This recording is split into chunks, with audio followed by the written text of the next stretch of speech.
च्या कार्यकर्त्यांच्या जल्लोषाची स्वतः फडणवीसांनी जो भाजपचा राज्यातला एकंदरीतच निवडणुकीसाठीचा प्रमुख चेहरा, भाजपचा सगळ्यात मोठा चेहरा उपमुख्यमंत्री फडणवीस ते स्वतः ढोल वाजवत या जल्लोषात सहभागी झालेले आहेत। भाजपच्या कार्यकर्त्यांचा, नेत्यांचा आगामी विधानसभा निवडणुकीच्या दृष्टीने उत्साह वाढवणारा हा सगळा माहोल आहे।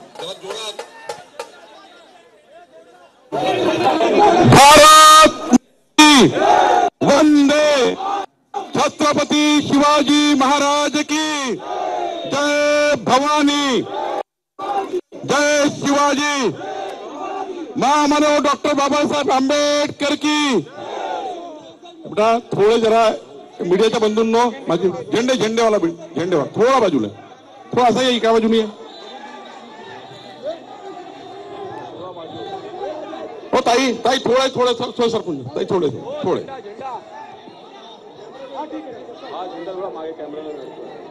या जल्लोषाला उपस्थित महाराष्ट्राचे लोकनेते, महाराष्ट्राला देशामध्ये क्रमांक 1 वर आणण्याकरता महाराष्ट्राचे व्हिजनरी मॅन म्हणून ज्यांचा उल्लेख 14 कोटी जनतेमध्ये होतो, महाराष्ट्राचे लोकनेते देवेंद्र फडणवीस जी। एका जोरात देवेंद्रजी करता आपण सर्व टाळ्या वाजवू।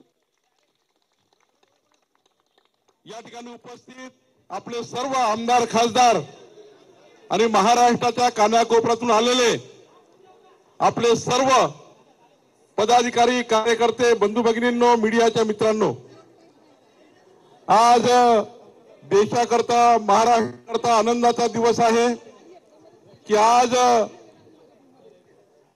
लोकशाहीचा पुन्हा विजय झाला। माननीय पंतप्रधान मोदी तिसऱ्यांदा प्रधानमंत्री झाल्यानंतर, आपल्या देशामध्ये एनडीएचं सरकार आल्यानंतर पुन्हा एकदा मोदीजीच्या नेतृत्वामध्ये विकसित भारताच्या संकल्पाला या देशाने साथ दिली, हरियाणाने साथ दिली, जम्मू काश्मीरने साथ दिली। आणि मोदीजींनी जो 100 दिवसांचा विकासाचा कार्यक्रम या देशाला दिला होता, त्या विकासाच्या कार्यक्रमावर पुन्हा बंधू भगिनींनो, देवेंद्रजी बोलणार आहेत।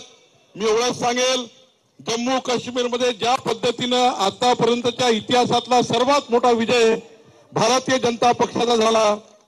आज 29-30च्या वर जागा अजून दाखवत आहे, पुन्हा त्या वाढतीलच असा मला विश्वास आहे। हरियाणामध्ये 50च्या वर 50 प्लस बीजेपीने पार केले आहे। आणि म्हणून आपण सर्वप्रथम या यशस्वी विजयाबद्दल माननीय पंतप्रधान नरेंद्र मोदीजींचे एकदा जोरात टाळ्या वाजवून आपण स्वागत करू। सोबतच आमचे नेते अमित भाई शाह, आमचे राष्ट्रीय अध्यक्ष JP नड्डाजी आणि संपूर्ण हरियाणाची संपूर्ण टीम, जम्मू काश्मीरची भारतीय जनता पार्टीची टीम आणि संपूर्ण युनिट आणि त्या ठिकाणी जनतेची आपण त्या ठिकाणी स्वागत करू, ज्यांनी भारतीय जनता पक्षाला मतदान केलं आणि विश्वास व्यक्त केला। मी एवढंच सांगेल, काँग्रेसनी खोटारडापणा केला होता। आपल्याला माहिती आहे की काँग्रेस किती खोटं बोलली होती। मोदीजींच्या नावाने त्या ठिकाणी काँग्रेसनी सर्व समाजामध्ये गैरसमज निर्माण केले। मागासवर्गीयाला सांगितलं की संविधान बदलणार आहे, मोदीजी संविधान बदलणार आहेत। आदिवासीला सांगितलं की त्या ठिकाणी तुमचं आरक्षण जाणार आहे आणि आमच्या महिला बहिणींना सांगितलं खटाखट 8,500 रुपये आपल्याला आमचा खासदार देणार आहे। बंधूंनो, या खोटारडेपणाला खऱ्या अर्थाने जनतेने चिरडून टाकलं आणि म्हणून आणि पुन्हा एकदा या विकासाच्या मुद्द्यावर मोदीजींच्या नेतृत्वामध्ये आपल्याला मतं मिळाली। आणि परवा तर आपल्याला माहिती आहे, आरक्षण विरोधी राहुल गांधी ज्यांनी या देशाला आरक्षणाची गरज नाही आहे, आरक्षणाची गरज नाही असे राहुल गांधी बोलले। एकीकडे मोदीजी संविधान हातात घेऊन या देशाला आरक्षणाची गरज आहे, सर्व समाजाला आरक्षण, SC ST OBC ना आरक्षण मिळालं पाहिजे, महामानव डॉक्टर बाबासाहेब आंबेडकरांनी दिलेलं आरक्षण टिकलं पाहिजे, याकरता मोदीजी काम करतात आहे। आणि राहुल गांधी त्या ठिकाणी आपल्या या आरक्षण विरोधी भूमिकेवर आपला त्या ठिकाणी त्यांनी आणलाय। आणि म्हणून मी एवढंच सांगेल, जनतेने खोटारडेपणाचा बदला घेतला। आता महाराष्ट्रामध्ये आमचे लोकनेते देवेंद्र फडणवीसांच्या नेतृत्वामध्ये महाराष्ट्रात विजयाची घोडदौड आपल्या सर्वांना पुढे न्यायची आहे। देवेंद्रजीच्या नेतृत्वामध्ये पुन्हा एकदा या महाराष्ट्रामध्ये या ठिकाणी भारतीय जनता पार्टी आपली पुढे जाणार आहे आणि मला विश्वास आहे महाराष्ट्रातल्या सर्व भाजपच्या कार्यकर्त्यावर की आपण सर्वांनी एकीकडे महायुतीला पुढे न्यायचंच आहे, पण माननीय देवेंद्रजीच्या नेतृत्वामध्ये भारतीय जनता पार्टी प्रत्येक बूथवर मजबूत करून हरियाणा सारखा विजय पुन्हा या महाराष्ट्रामध्ये महायुतीचा होईल याकरता आपल्या सर्वांना या ठिकाणी लक्ष द्यायचं आहे। हा विजय आपल्याला पुढे न्यायचा आहे, या विजयाला पुढे महाराष्ट्रात शिक्कामोर्तब करायचा आहे। मी जास्त वेळ घेणार नाही, मान्य देवेंद्रजी बोलणार आहे, पण हे सांगत असताना तुम्हा सर्वांना देवेंद्रजीला विश्वास द्यायचा आहे। अरे तुला सांगा द्यायचा का? या भारतीय जनता पार्टीच्या कार्यालयातून द्यायचा का विश्वास? अरे द्यायचा का विश्वास? देवेंद्रजी, आम्ही महाराष्ट्राची भारतीय जनता पार्टी आपल्याला विश्वास देतो की माननीय मोदीजींच्या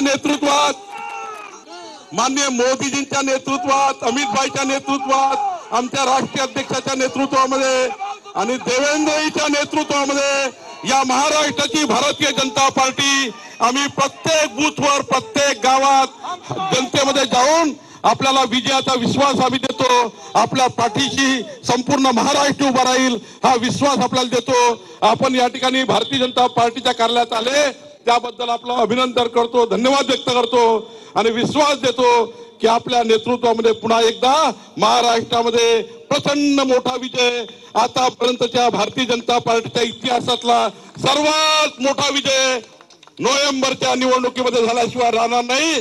देवेंद्रजी, लोकसभेत आम्ही थोडे मागे राहिलो, पण विधानसभेत तुमच्या नेतृत्वामध्ये महाराष्ट्र आम्ही पुढे नेल्याशिवाय राहणार नाही, एवढंच वचन भारतीय जनता पार्टीतर्फे आपल्याला देतो आणि आपल्याला विनंती करतो की आपण या ठिकाणी या विजय जल्लोषामध्ये आपलं मार्गदर्शन करावं। धन्यवाद।